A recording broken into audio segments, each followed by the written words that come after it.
Cold concrete pressed beneath her trembling body as car headlights flared at the mouth of the alley.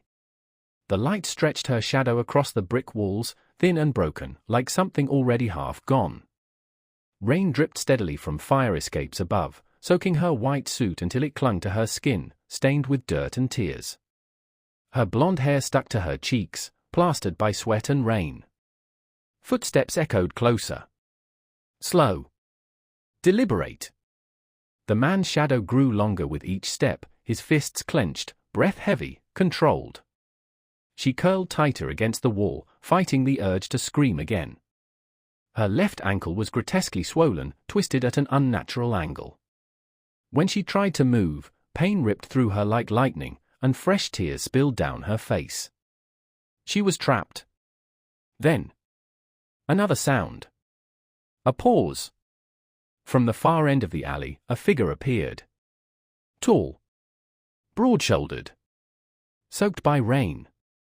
He carried a little girl in his arms, wrapped in a faded yellow raincoat. His clothes were worn, his boots scuffed and wet. His face looked tired in a way that spoke of years, not hours. He had the kind of exhaustion that came from responsibility, not weakness. The girl stirred in his arms, her small fingers clutching a stuffed rabbit with one ear missing. "Daddy," she whispered, her voice shaky. "Is she going to die?" The man stopped. Something in the woman's broken sob reached him, raw, desperate, unmistakably human. He gently set the child down behind him. "Stay here," he said softly but firmly. She nodded, obedient, eyes wide. Without hesitation, he stepped forward into the alley. His voice cut through the rain, low and commanding. "Step away from her. Now." The looming man turned, startled.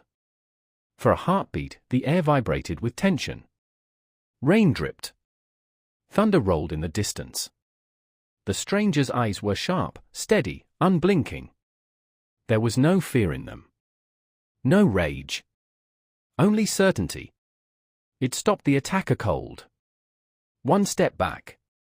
Then another. Without a word, he turned and disappeared into the shadows, swallowed by darkness. The blonde woman blinked in disbelief as the stranger approached her. Her body shook, not only from pain, but shock. From survival. The little girl peeked from the end of the alley, eyes round and frightened as lightning cracked the sky. The man knelt beside her now, his voice gentle. "You're safe," he said. "I've got you." She stared at him, lips parted, unable to speak. She did not know his name. But in that moment, something inside her shifted forever. Karden lived on the third floor of a crumbling apartment building where the walls whispered with the echoes of exhausted lives. At 31, his life had already split into before and after. Before his wife died. After cancer took her too fast to prepare for. Since then, everything revolved around Lily. He worked as a washing machine repairman, taking whatever jobs came his way, enough to keep the lights on, food in the fridge, detergent under the sink. His hands ached. Rent notices stacked up. But as long as Lily slept safely at night, he could endure anything. Once, Karden had worn a different uniform. He had been a rescue worker, a firefighter, a paramedic, trained to run toward danger when others fled. A long scar ran along his left arm, a souvenir from a burning house where he'd pulled a small girl from the flames. He never spoke about it. Some memories weren't meant to be displayed. They were meant to be carried. Lily was 6, with wild curls and a laugh that could chase sadness from a room. She never went anywhere without her battered box of crayons. "Colors make things better," she liked to say.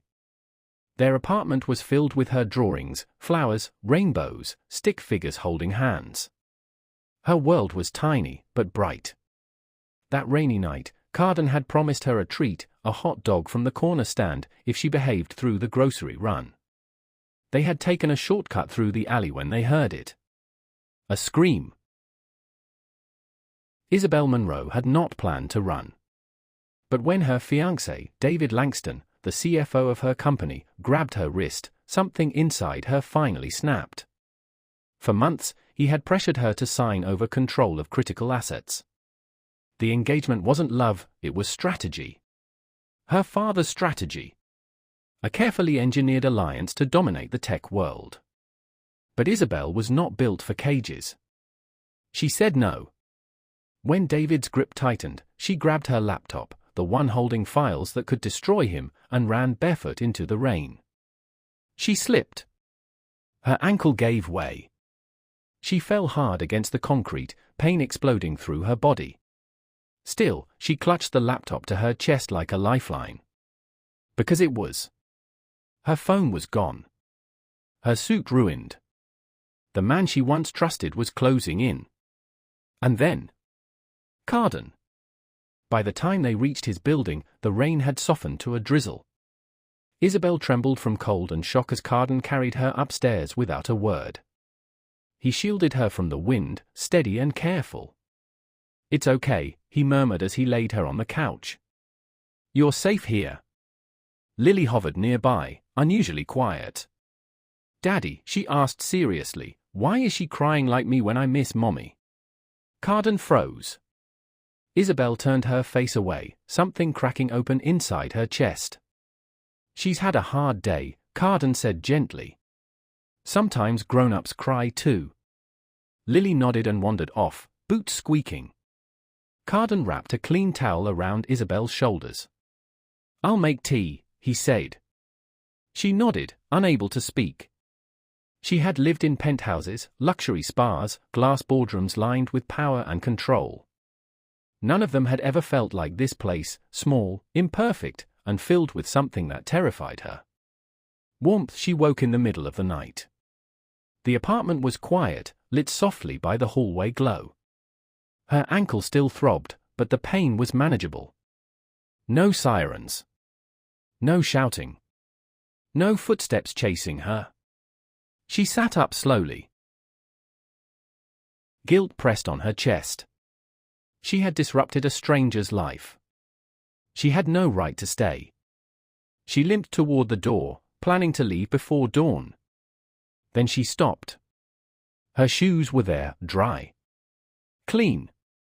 Carefully patched, the loose sole stitched with deliberate precision. Beside them lay a warm folded towel and a small piece of paper.